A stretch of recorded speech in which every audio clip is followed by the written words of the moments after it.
Hello again, Chloe here. I've been putting off doing this video because it's been a very tough week for me.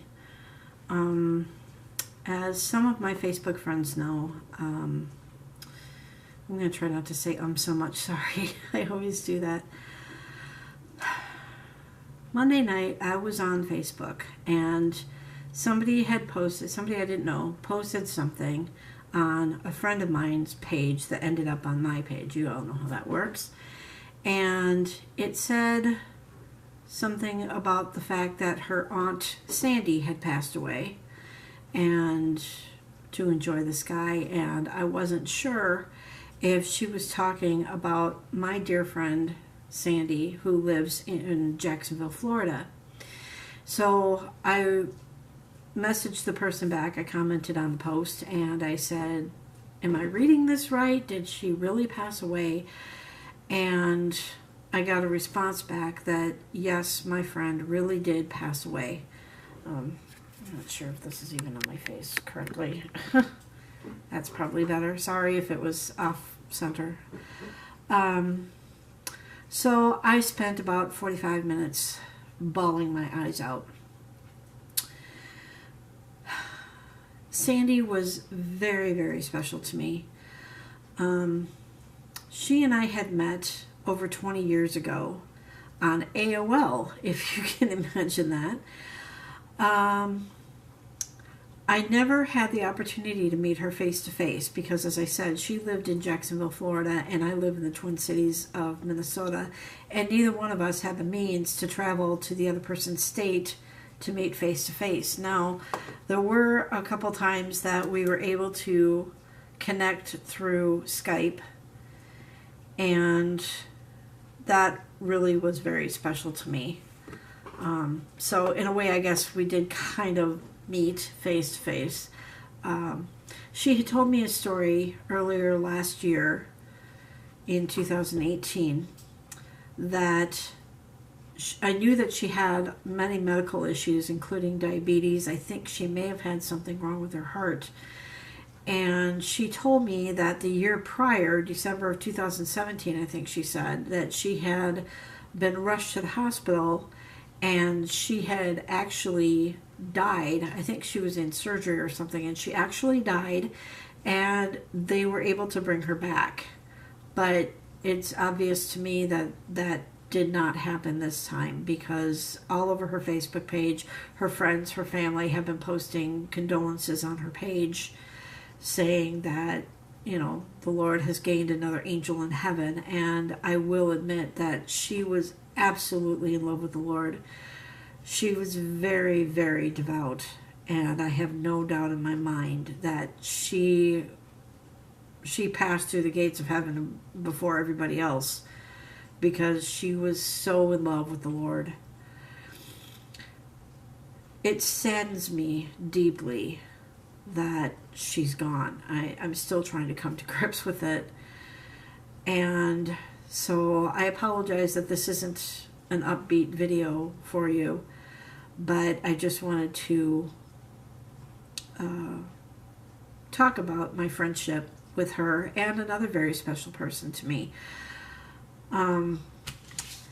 Years ago, from 1998, November of 1998 until August of 2008, I had lived in Illinois. For 7 years, I had lived in Elgin, and 3 years I lived in Rockford. And while I lived in Elgin, I had worked for a company called First USA, and I had met a young woman there who was deaf. And so back when I was in school, I kind of learned, you know, the finger spelling and everything, and I had learned some you know, sign language, like hello is this, or hi, this is goodbye, obviously. I learned that day is this. And so in order to communicate with her, I would finger spell out words, and she would actually teach me the sign for the words that I was finger spelling so that it would make it easier for me to communicate with her. And so I thought that was really, really very special. She was the greatest woman I've ever known. She never had anything bad to say about anybody. And the surprising thing about her is that she had a twin sister, and her twin was born with the ability to hear, whereas my friend was not. She was born deaf. And so I have a couple of pictures of her. Her name was Belinda. And this was taken when I worked with her. She was obviously sitting at her computer at work. So she always had a smile on her face. I very rarely saw her without a smile. And then she also had lived in Elgin at the time. And she and her husband were moving up to Rockford, and they had bought a home. And so I had made, it's going to be hard for you to see in this picture, but I do actual cross stitching. And so I had made her and her husband a housewarming gift where I had cross stitched a picture that said, "Welcome to our home." And so I gave it to her.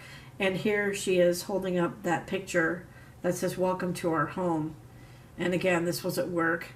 And again, you see that she had a smile on her face. And she was very, very grateful for that picture that I had cross-stitched for her. Well, after a while, I had quit at First USA, and I was working for a company called CUNA Mutual in Elgin. And one day I went to get my messages off of my phone, and somebody that I was still in contact with that still worked at First USA had informed me that Belinda had been killed in a car crash the week before. And I was absolutely devastated. The last time I had seen her, Belinda was a little bit distant with me, and I couldn't understand why. And so I cried for a week after Belinda had been killed in a car crash. She did drive, and a lot of people were questioning me on that. Like, how could she drive? I'm like, she was deaf. She wasn't blind. And she was the most careful driver I ever had the privilege to ride in a car with. She was so aware of her surroundings. She would always drive 5 to 10 miles under the speed limit, and she was always looking around to make sure she knew where all the cars were. Well, the way I understand the accident is she was driving home from work. Her husband didn't like her driving on the highway, and so she was driving on a side street to get from Elgin to Rockford, and a car coming the other direction, I'm not exactly sure. What the heck was that?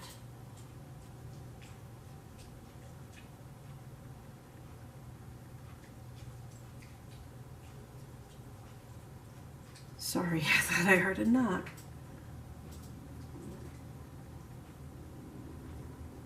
That was scary. Well, if they knock again, that means there's somebody at the door. So I'll just continue. That was a truck outside. The way I understand it, I don't know if that was Sandy or Belinda trying to get my attention.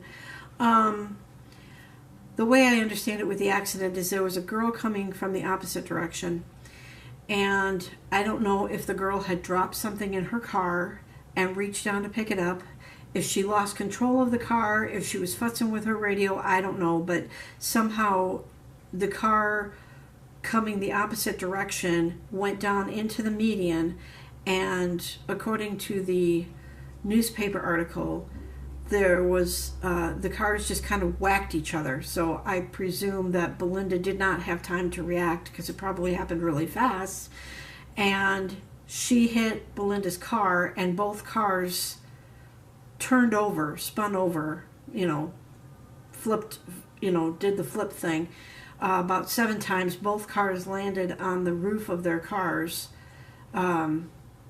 and Belinda was killed almost immediately, as was the other driver of the other vehicle.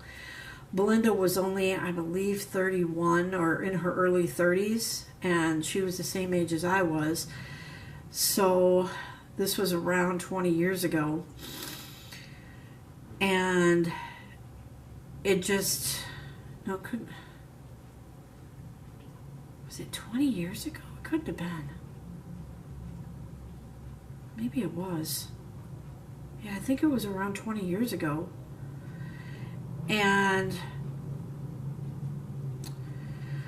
so it absolutely devastated me. And I cried for a week after her passing. And to this day, I still miss her. She died on October 12th. And so I wanted to share that story with her, with you, with all of you. And my friend Sandy, I have no idea what happened with her. I've been asking friends of hers on her Facebook page if they could tell me what happened with her, and nobody seems to know. Her last posting on her Facebook page that she posted was on December 31st. She was in the hospital, and she said she was feeling blah, and she asked for prayers for herself. And so a lot of people were praying. Her birthday was December 23rd, so she had just turned 53. And when I heard this news on Monday that she had passed away on Sunday, the 6th of January, I was absolutely devastated. Absolutely devastated.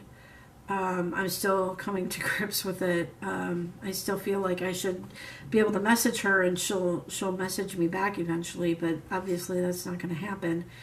I do want to show you a picture of Sandy that she had posted back in April.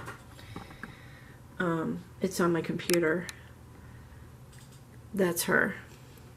And on the bottom it says, if you can't read that, it says grateful and blessed. I don't know if you can tell, but she has oxygen in her nose. So she obviously had health issues that she had a hard time breathing, so she needed oxygen. She did work. She was not married. She did not have a boyfriend, had no children. She lived with her parents. I still feel like this is up too high.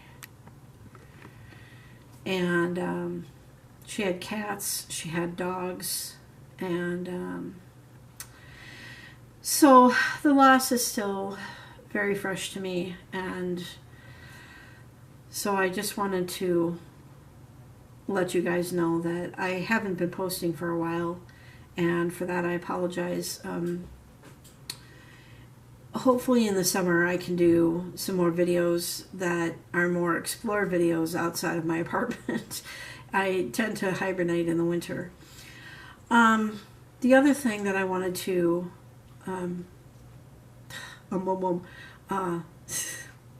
trying to stop that.